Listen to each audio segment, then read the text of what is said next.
Hello, young farmers. Thank you so much for joining us today. So today's discussion is a very important discussion that will be really focusing on the foot and mouth disease outbreak that we are currently facing in the country. Amidst this foot and mouth disease outbreak, Young Farmer has taken it upon ourselves to start a much needed conversation to see how we as a platform can assist. We may not have all the answers currently, but we are joined by two lovely farmers, Nomathemba and Makgotso, as well as a company that is really helping farmers in a larger scale, which is called Ecovet. Thank you so much for joining us today and welcome.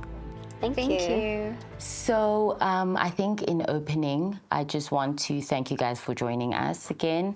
And this panel discussion is something that is really a pain point for most farmers and the country and the economy as a whole. So to our farmers, I think what has been the repercussions, or what have been your feelings around this emotionally, financially? How has this really affected your day-to-day farming and how you guys essentially operate? Based on our personal perspective as Rehoboth Boerdery, we've taken extreme measures when it comes to biosecurity. From the day we heard of the outbreak that there is foot and mouth disease and it has gotten to our province, we increased our biosecurity measures. We then had to, unfortunately, even cut down our staff members.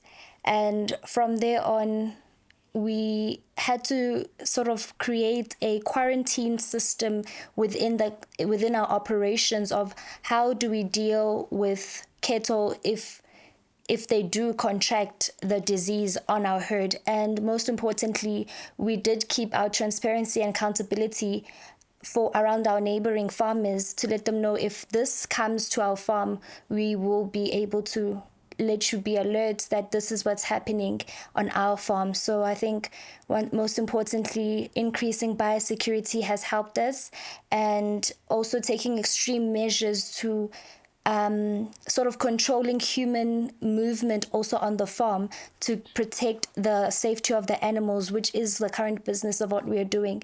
And I think that's about it. Yeah. Nomathemba, on your end? I'm a pig farmer. Yes. Wow. In January, when we received the news from SAPO, actually, sending a newsletter that pigs are also affected by foot and mouth, the first thing I said to my husband, honey, foot and mouth disease in pigs. When did this happen? But the outbreak started around December last year. That's when they found out in one of the big commercial farmers. They were affected by it.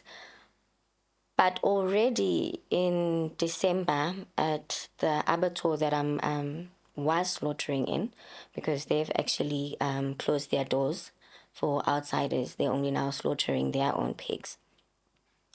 We had to put the slaughtering process on pause because they needed to check what was happening. But they then also sent out a letter saying that, no, the veterinary was here, we're just checking processes, but for now, please don't bring in your pigs.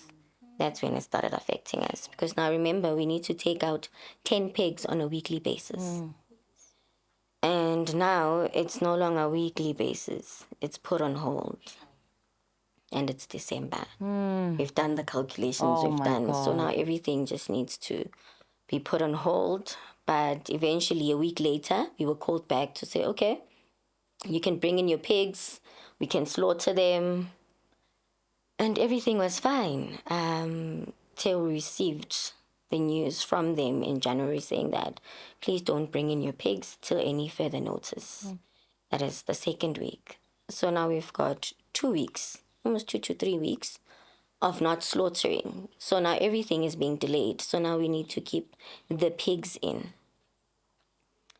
And that ended up me having to be flexible to say what would be the nearest abattoir to we were currently slaughtering. Then I found out about Rainbow. So Rainbow is actually 30 kilometers more from the current slaughter place. So now finances are at play, you know, and then biosecurity measures as well have to be put in place. So now you need to add extras, Yes. more vaccines, you're being cautious. Transportation costs now are at a high in terms of fuel. And the saddening part is that in terms of the market price, that becomes affected as well. Because now remember, we sell according to market price. And now that is also affected because it hasn't been factored into the extra costs, the extra mileage that now you're now driving. And it's really an issue. And now, even the vet is an issue. Because on a monthly basis, the vet needs to come and inspect and then give you a health declaration form and a permit that you can actually take your pigs to the abattoir for them to be slaughtered. So now the vet is saying, I need to quarantine myself because I was at so-and-so's farm and I can't come to your farm. Yes. So the human resource part of the veterinarian are also limited now, which is also affecting us as farmers on the grounds. And I don't think that is something that it's been spoken about. We're talking about emergency plans, but how do you put that in place when there's already a limited resource of the man on the ground? So those are the conversations that I thought we'd also be engaging with if the vet was here to say, what other measures are being put in place? Because the state vet says, no, but you can hire a private vet. I can't.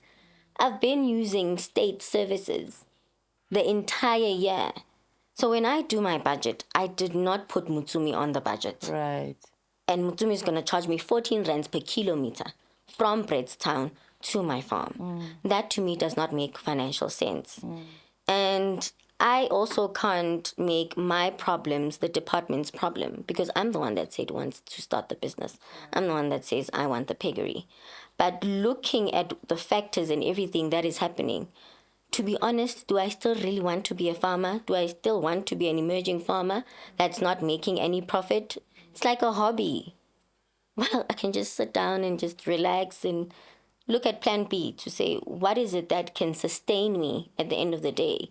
But remember, this was based on passion. I am where I am, not because it was all about money, but it was finally saying that my parents bought a farm, a game farm to be exact, and this is what I need to make a living out of. It's a legacy that needs to continue. But now how does this legacy continue when there are such constraints on the ground? You know, so those are the discussions that I'm also having with myself personally. Right. So, yeah. No, and we appreciate, the raw honesty because ultimately this is affecting, like you're saying, it's not just the day-to-day, but its financial implications now and the long-term goal is also being affected. And Lana, so you are from Ecovet and you guys are a natural and homeopathic remedy company that deals with animals, including livestock. Do you mind just telling us a little bit about Ecovet and also how foot and mouth disease has, affected the day-to-day runnings of the company? Have you been dealing with these or has it just not been anything that has affected you guys? Thank you. So Ecovet as a company is about 25 years old.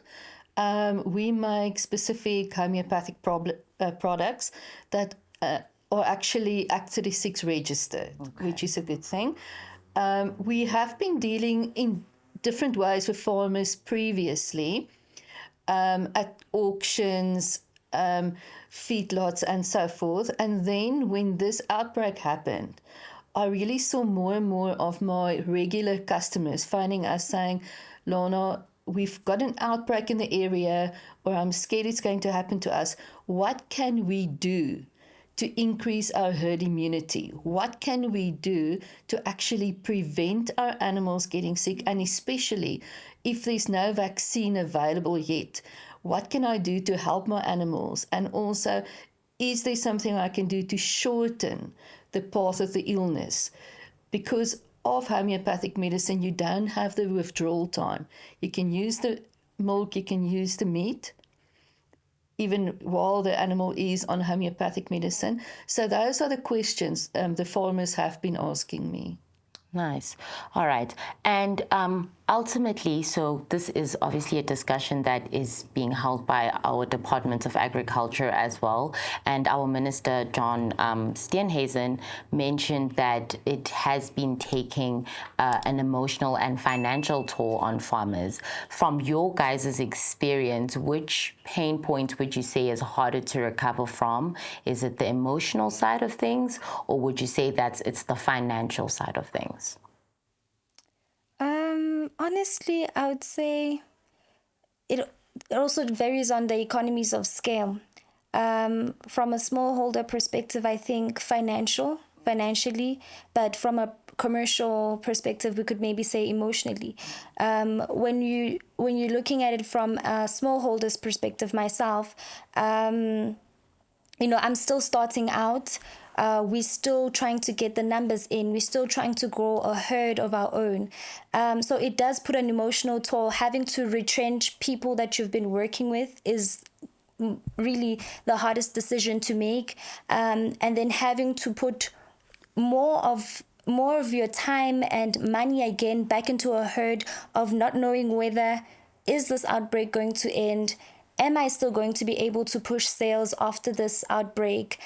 Will I be able to cover my current operating costs now that I've put measures in place? But am I still going to survive as a smallholder farmer? So it is a bit emotional. And then I think from more of a commercial side of things as a farmer, I think they more or less have insurance in place. They more or less have economies of scale. They have the numbers to cover rather from the outbreak. Maybe they even have the resources in place to kind of cover their operating costs. I'm not saying that they're not getting affected, but I'm saying that it's not as detrimental as a smallholder farmer as myself. So I do believe it has to do with economies of scale, but likewise, it is putting an emotional toll on both of us as farmers, smallholder and commercial.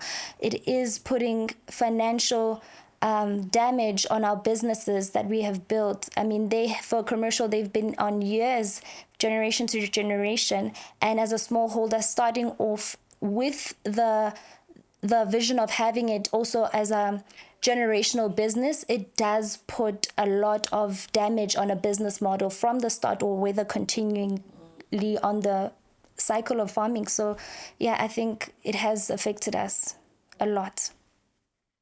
Nomathemba, on your end? I only speak from a smallholder perspective because that's where I am.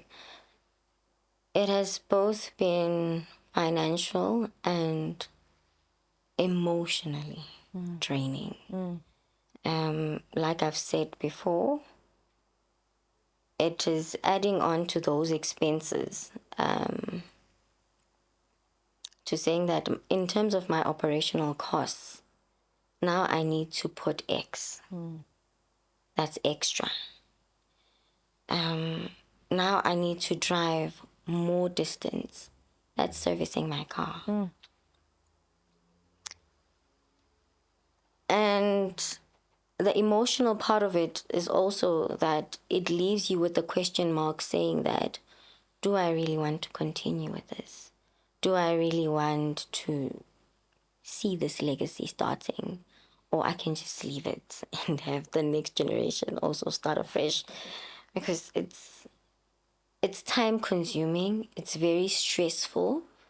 It seems like there's something new every year. Just when you think that, oh, by the way, the compliance part is now at play, then something else pops up. And when you think you've got that one controlled, another thing pops up again.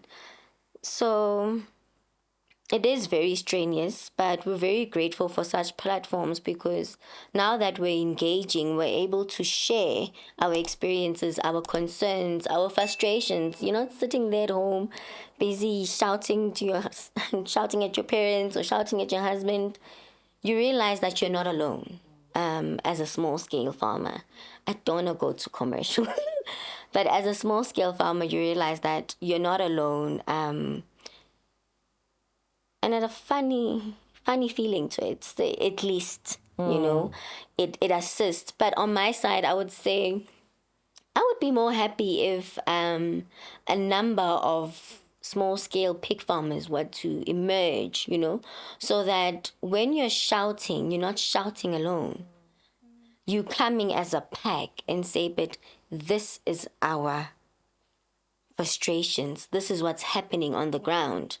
It's better when you're many than when you're alone. Absolutely. And so far, I've been alone. Sure. So it's been a very lonely road. Yeah. And then this is across the panel, right? What would you guys say, people that are not in the agricultural space, so outsiders, what would you say they misunderstand about the detriment of what we're currently going through and how devastating it is on, your operations, your finances, your emotional stability, mental stability? What would you say is something that if someone that is watching has no idea what foot and mouth disease is, but now they're coming to understand that, oh my God, this is actually like really serious. What would you say are the common things that people misunderstand or just don't really get, the gravity of it? I would say people don't understand reaction times. They need to understand that we cannot find a solution next week or in 2 weeks' time. We actually were supposed to have a solution by December or have a plan of action if this happens, because people outside of this doesn't realize this is a virus. A virus spread. It can even be airborne. So they don't realize how little the help is outside and how everyone, like she said, is struggling on their own, looking for different solutions, where the farmers are feeding the country. Where's their help? Where's their support? I mean, if you look at Act 36, there is so many. I am on a international agricultural group called Terra. We have a meeting once a month. There's so many nice solutions, other remedies out there. But for me to actually have it available, I can have it available in a month. Act 36 takes 2 to 3 years to register. So I think the bottom of the line is reaction time.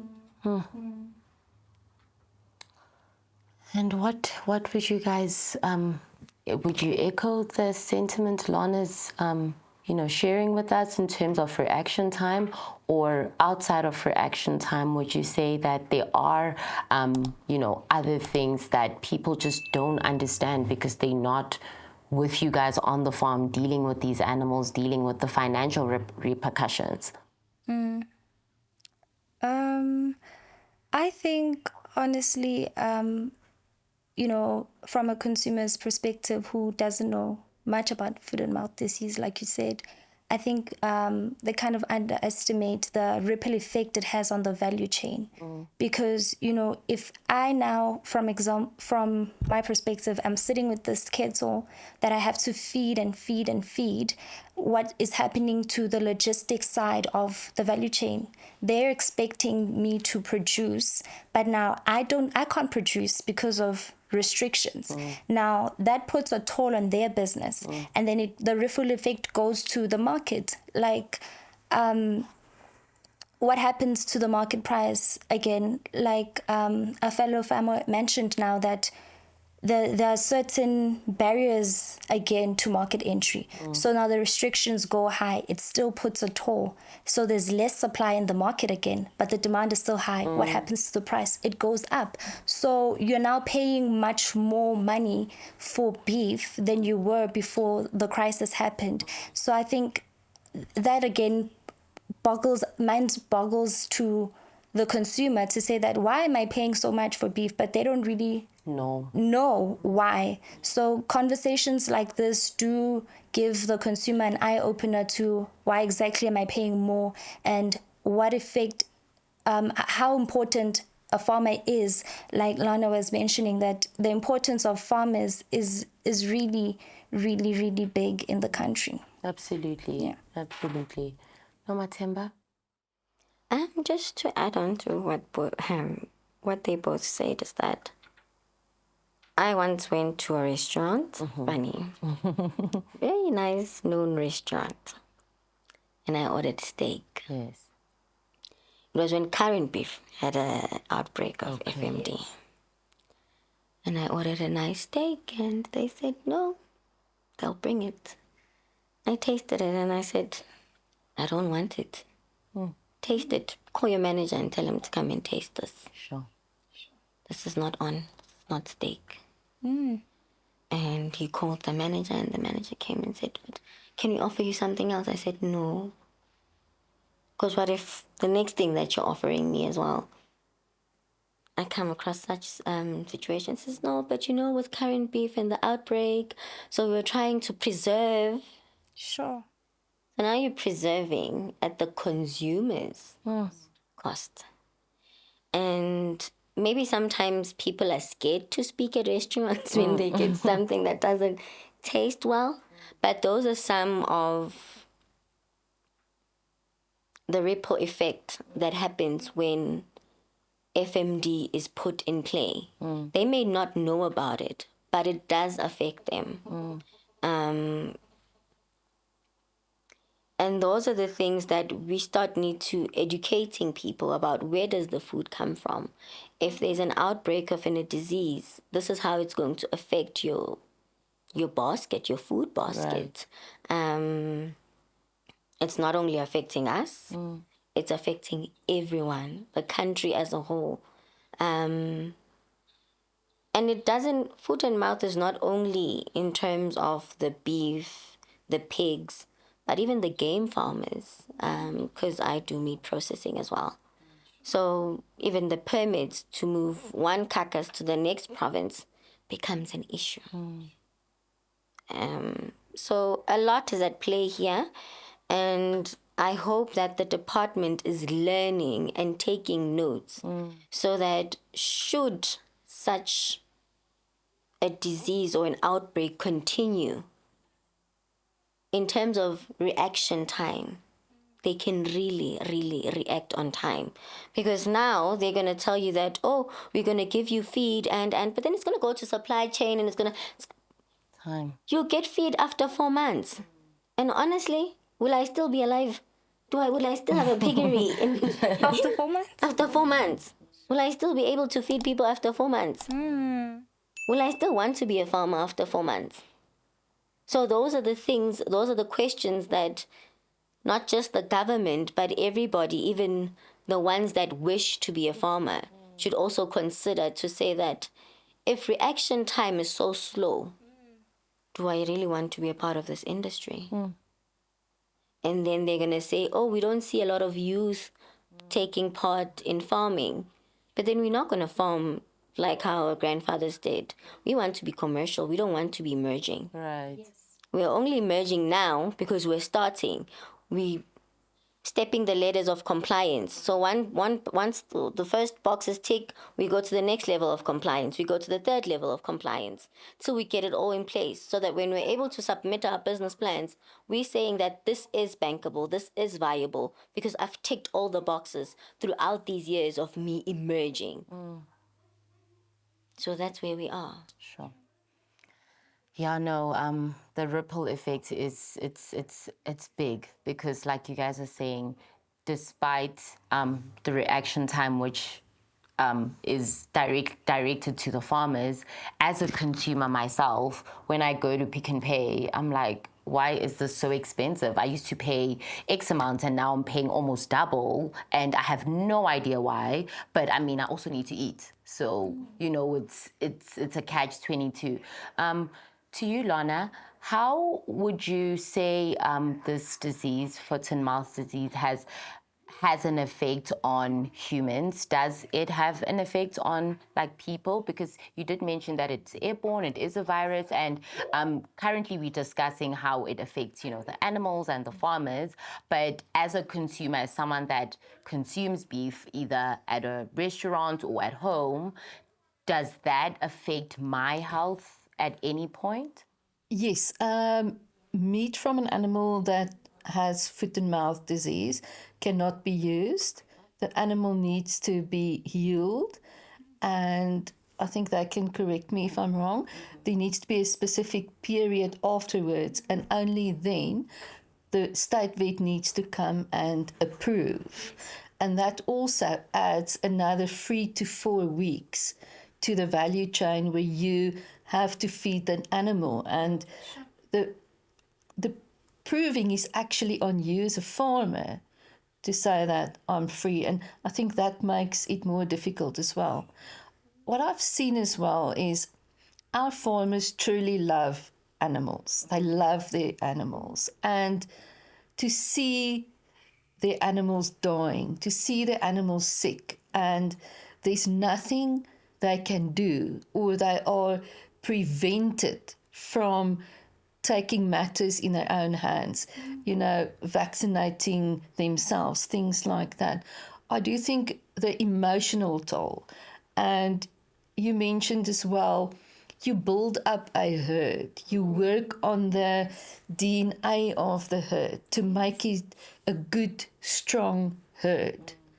And what happened then? There is either no vaccine available, and you get deaths in that herd. And I think the emotional part of it is very, very sad. So Lana, in terms of the products that you guys offer as Ecovet, are there any products that are currently on your product list and on the market that can assist with like things like herd immunity, things that would help the farmer prevent such outbreaks, or is that something that is still underway? Look, we have a product, first of all, called EcoImmune, that actually stimulates the animal's own immune system so that you can bring him to a stronger immunity.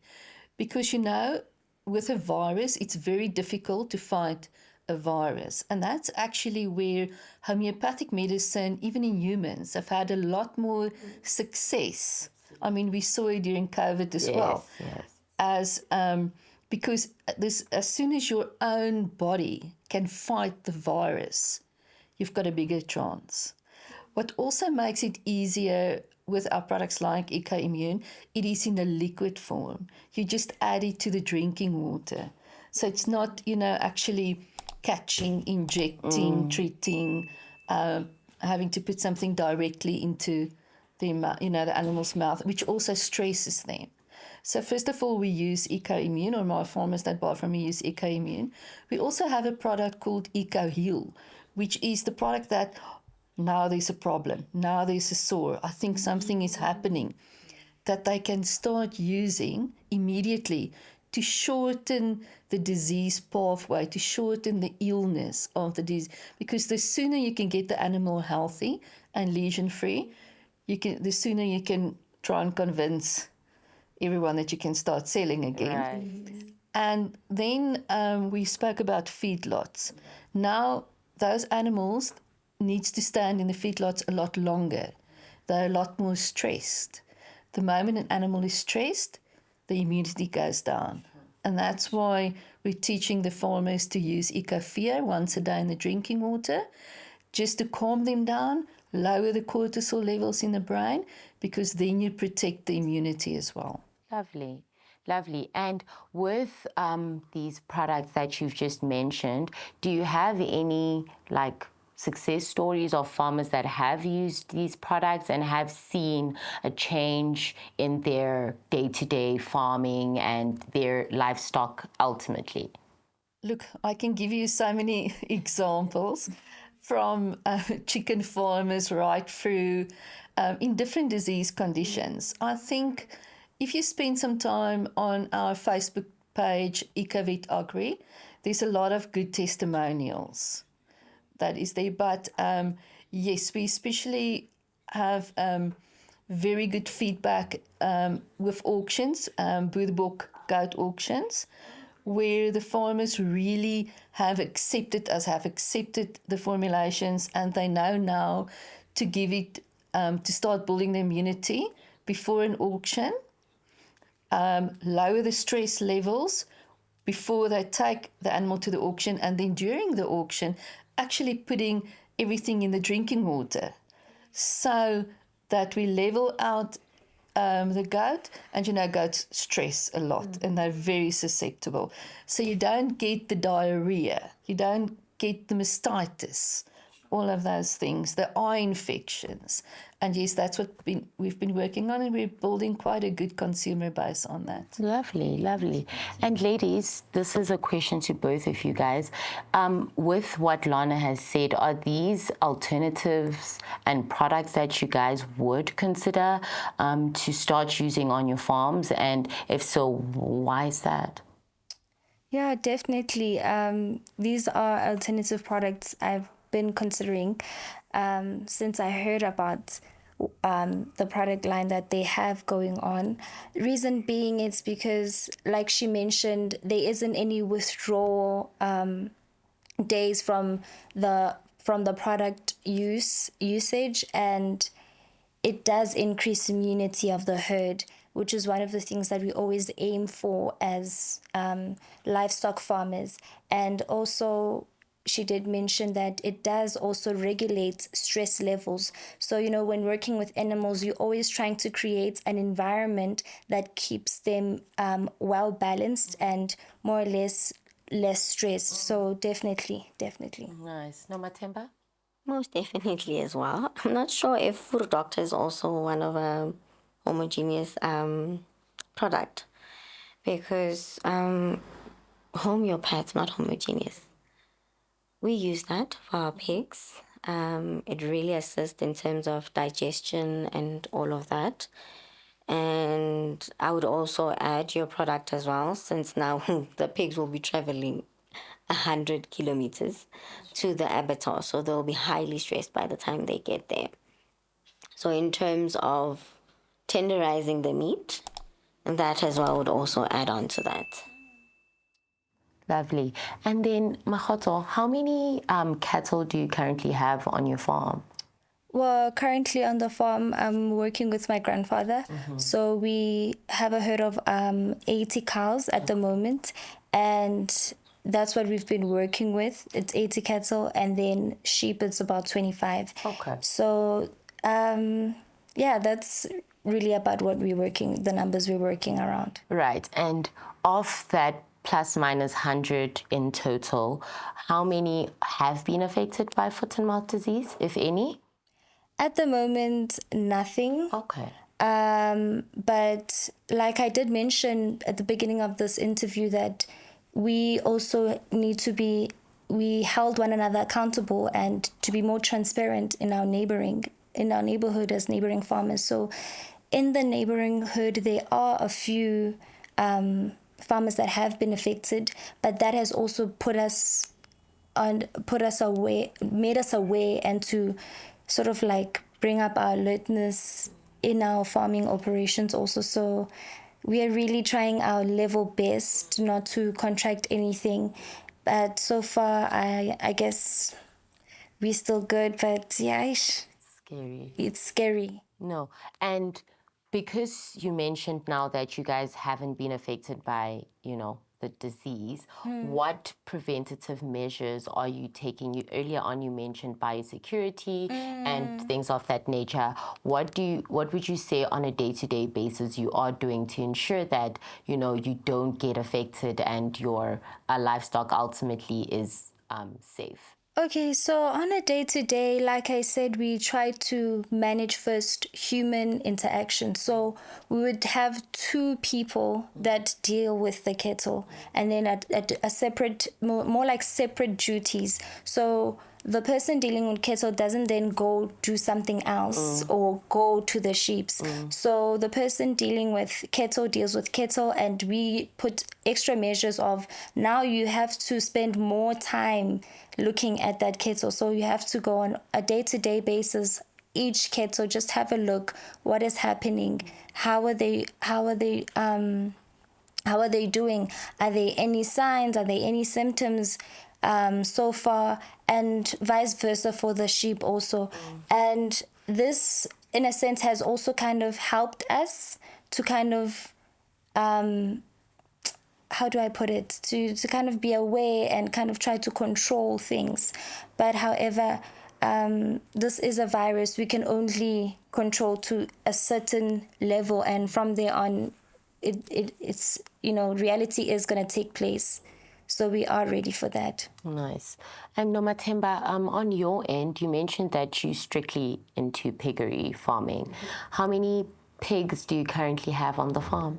It's a 20 sow unit. Okay. So with our 20 sow unit, we're able to take out 10 pigs on a weekly basis. All right.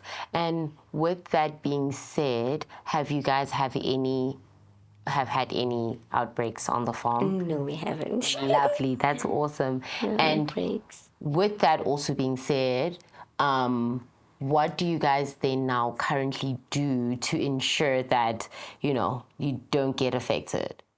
Yeah, we've got maximum biosecurity measures in place.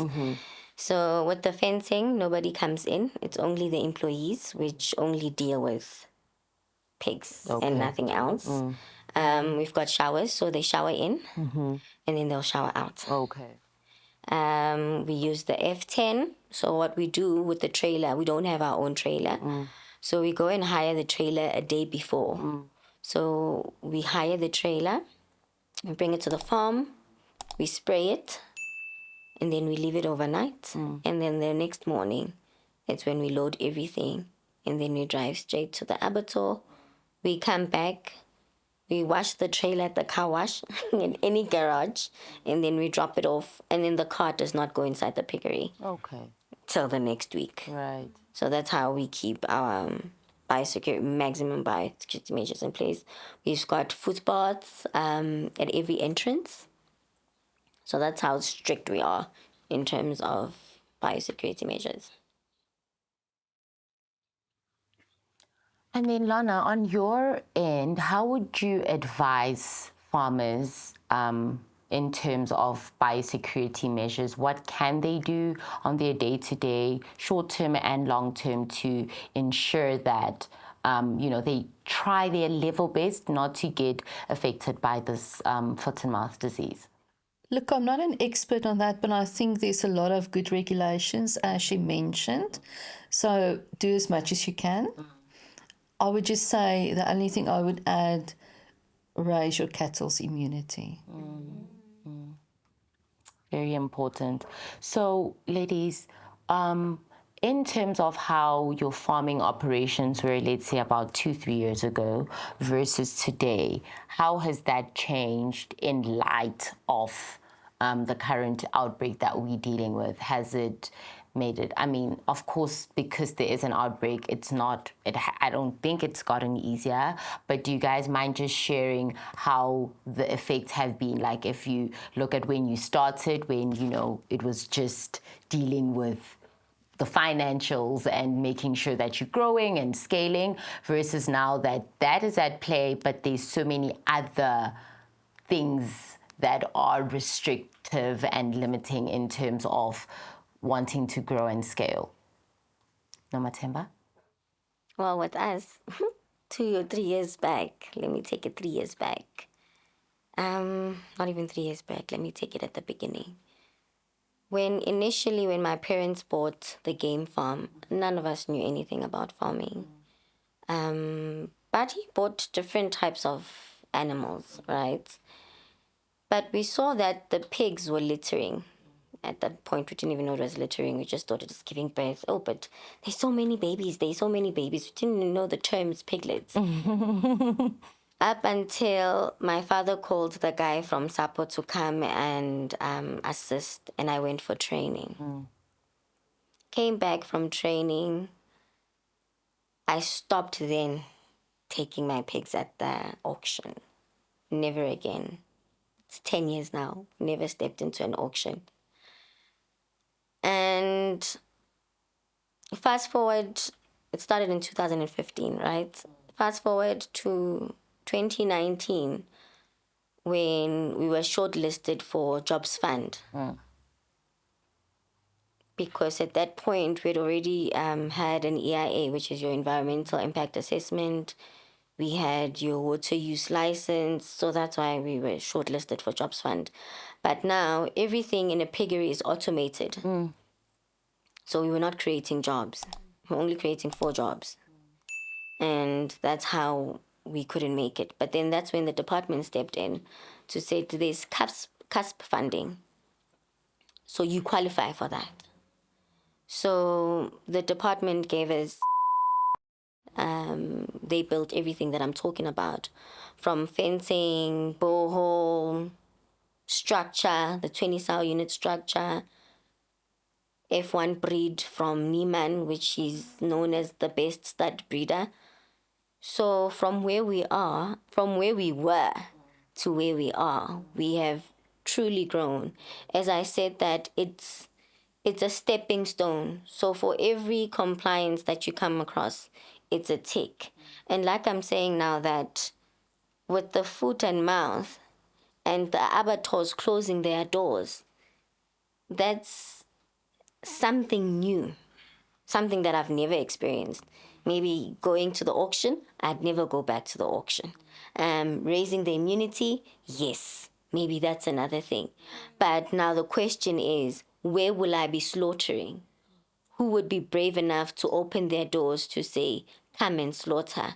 You've got the likes of Lenka Meats, who have given me an offtake agreement to say, supply us with 150 pigs on a weekly basis.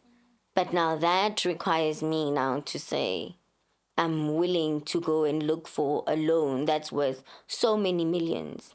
Am I able? Am I well capacitated enough to say, I am disciplined? And this thing, I'm going to take it with me so that even my kids, it becomes a generational thing. But at this moment, I'm stuck with the question of saying, if all the abattoirs close their doors, where to? At a small scale. I'm not at commercial. So the commercial farmers are the ones that still have access to these abattoirs. Now at a small scale, what happens? Will I still be able or allowed to slaughter? Would the market price affect my pricing? Will I still be standing come December 2026? And will the government say, but it was a wasteful expenditure, forgetting that, yes, they have assisted, but now here's a national crisis where small-scale farmers are not being regarded now at the point of saying, abattoirs are closing their doors. Where are you? Where are the vets? What's happening for us small-scale farmers on the ground? I haven't gotten those answers yet. Hence, I'm saying maybe it's because I'm alone. You've got a lot of small-scale farmers who are still going to auctions. Maybe if they were not going to auctions, maybe they felt the pain that I'm feeling. Maybe the noise would be loud enough that the department would recognize what is actually happening. So that's the question mark that I'm left with. And that is why I had to grab this opportunity to say, hey, I hope everybody's watching. I need assistance in that. No, we hear you. We hear you. Makgotso, on your end? Well, on my end, 3 years back to now, well, to be honest, 3 years ago was me starting my career in agriculture. I had a bit of exposure at an early childhood farming with my grandfather. But 3 years back was me starting my career in agriculture, acquiring the knowledge, and then coming back home and having to implement what I've learned from school on the farm. And honestly, I can say I've made a bit of an impact on the farm at where it is today as I'm helping my grandfather with the livestock. Is there a bit of growth? Yes. As an individual, yes. Is there a bit of growth as a company from my grandfather's perspective? Yes, again. And till today, with the foot and mouth disease going on, do I foresee a bit of growth after that, or do I see a setback as an individual? And do I still see the same hope that my grandfather had to continue with the business? And do I still have the same grit to say that, yes, I can maybe hold on? These are the questions that we've been having back-to-back conversation, myself and him. So I guess that's all I can say. All right. And for everyone here, how would you say foot and mouth disease has affected farming beyond just the disease? I mean, we've touched a lot on, the financial repercussions, but currently there's the restrictions in terms of movement. You've mentioned the abattoirs closing, which is a huge pain point. There's permits that are currently in play. Lack of information support. What would you say are the biggest pain points that you guys are facing that are really not only affecting currently, but if, like you mentioned earlier as well, when you're doing your annual plans and budgets, that affects that as well? Yeah. I would say what this foot and mouth outbreak brought out is inefficacies. It brought out the fact that there's no real help for the small scale farmer. There's no real place where someone fights for them, that they can phone, that they can ask, who can help me? How can I be protected? All these questions that we're discussing. I think it brought out a very big gap in the Department of Agriculture and the help that there should be and the preparation that there should be. And this is what we need to learn and take from this going forward. We don't want ever to go through this again. So everyone must be very open and honest. What went wrong? Where can the government do better? And where can we all do better to assist? Absolutely. And just to add on to your words, I think as an industry, not just at a governmental level, but as a whole agricultural industry as a whole, how do we then tackle these gaps that were found through the FMD? How do you then come into an industry as an individual who wants to take part in food security? Can you really play a role in the industry? Do you have the financial backing power? Do you have the physical and the mental power for it as well? Because it was declared a national crisis now. But in the long run, what happens? Are we going to see more universities opening up more spaces so that they can train more veterinarians?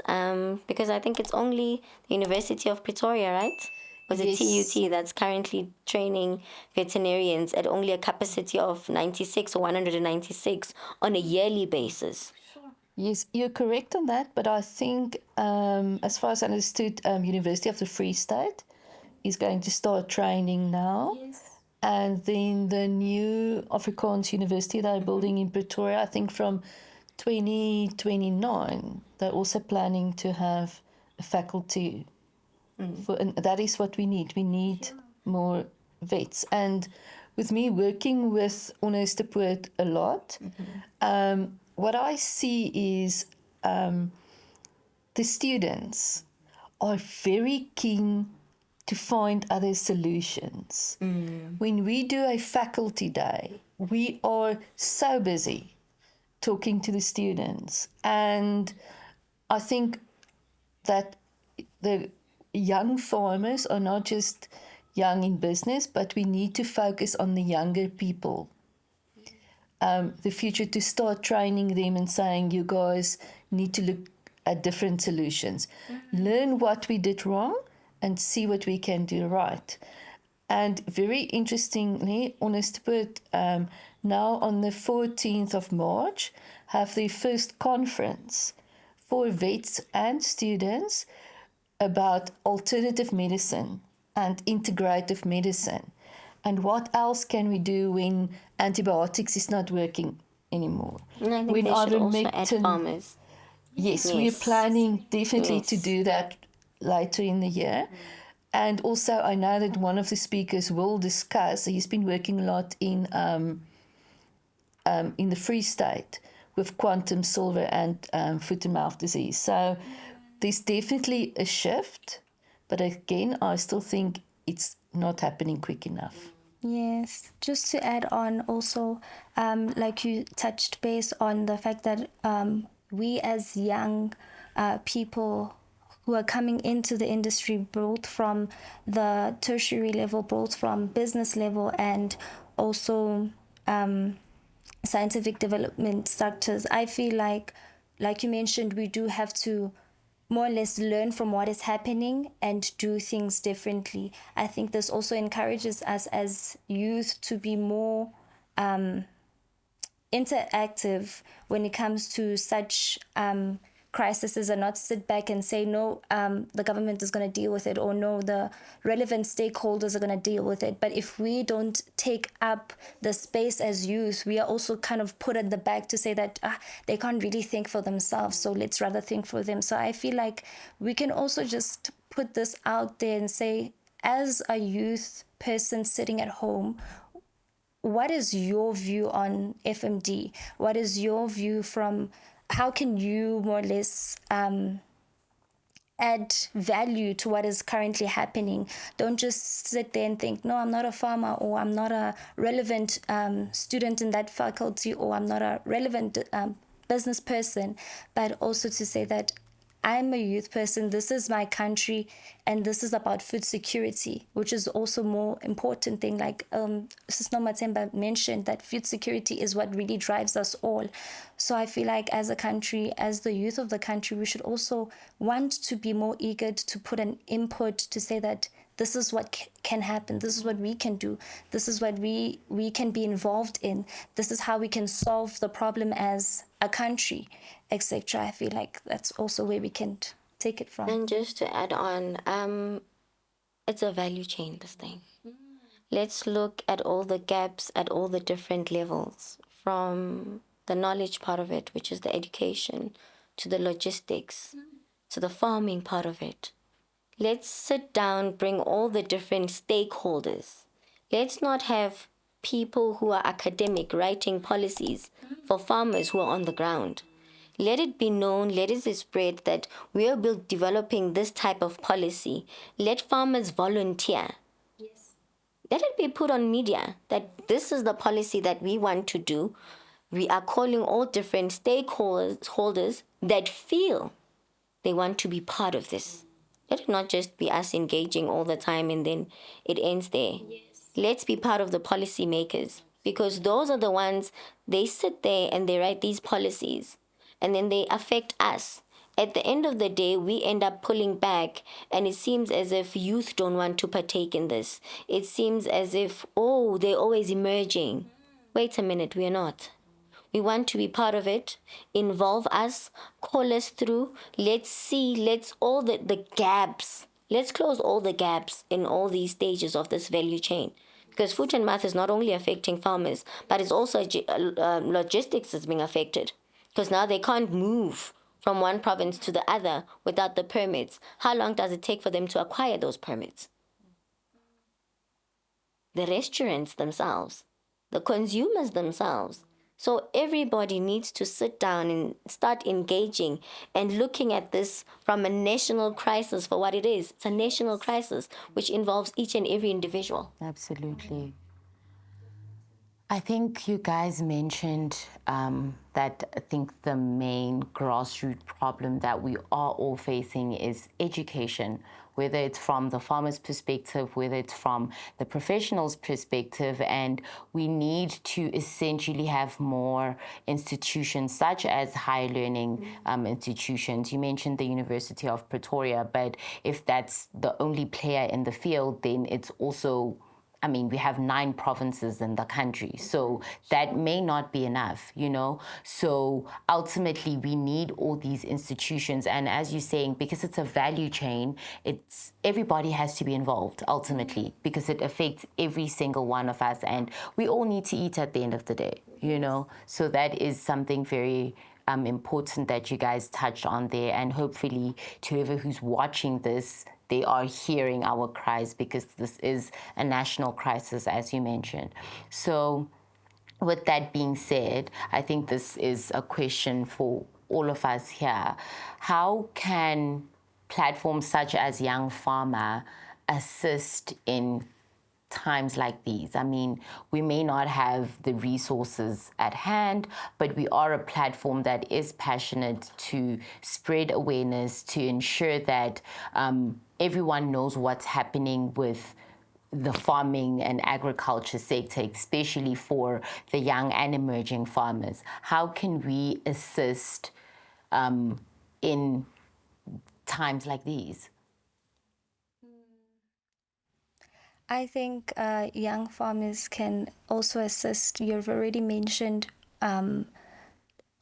making awareness and also using their platform, their media platform, to reach the relevant audience.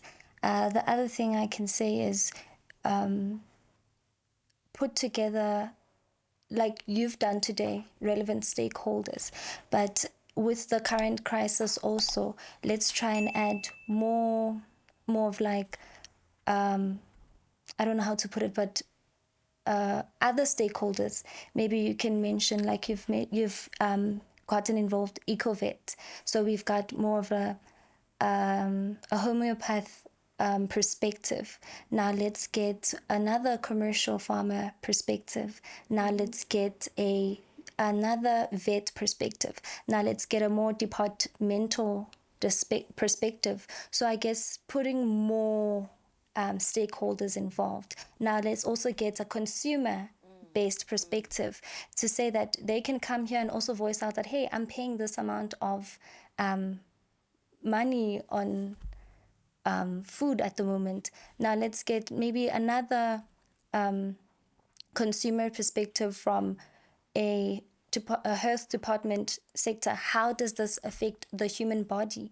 How does this affect the human body 10 years from now or 5 years from now? So I really feel like you guys can also expand from that as a platform to create awareness more and more and really reach a more larger audience. Yeah.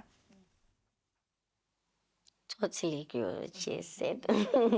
I don't want to ruin things. Things just widen up, what can I say, how you reach people. More platforms, more podcasts, maybe even have a TV show for our grandmothers and our grandfathers who are in the location, you know. Try use your SABC to say, how do we partner with you in terms of working together, so that everybody then is able to see what is happening, you know. Because at the end of the day, our grandmothers and our grandfathers, they are still consumers, you know. They're also part of the value chain.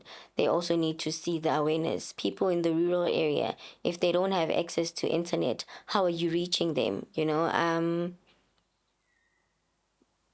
just broaden up the viewership, if that's even an appropriate word to say. But yeah, And have more people part of the conversation. like she you know? said, yes, Yeah, every absolutely. member of the value chain at every stage. Let them engage, give their perspective, and we'll take it from there. Lana, in closing, what would you like to say to our farmers that are here and all the young farmers that are currently watching us today? I would say good luck. You're not alone. And know that it may not feel like it, but the rest of South Africa feels your pain. We struggle in our hearts in sympathy with you. And even if we can be a small part of helping you, even if you just want to call me and chat, I think you need more conversation to lessen your burden. Sure. No, thank you so much for that, and we really appreciate having you guys here. It's been an eye-opener, to say the least, and ultimately this is just the beginning, of something that needs to be ongoing. It's a conversation that needs to reach the country, as it is a national crisis. It's not just a farmer's problem or like companies, problems. It's something that is affecting all of us and the value chain at large. So to our audience, thank you so much for joining us today and being part of this very important discussion. This, as I said, is just the beginning of something that needs to be ongoing, that affects all of us. So if you do have any questions, if you have any comments, if you have any additions, please let us know, drop them in the comments. You're more than welcome to also DM us, and we shall definitely keep this going. And thank you once again.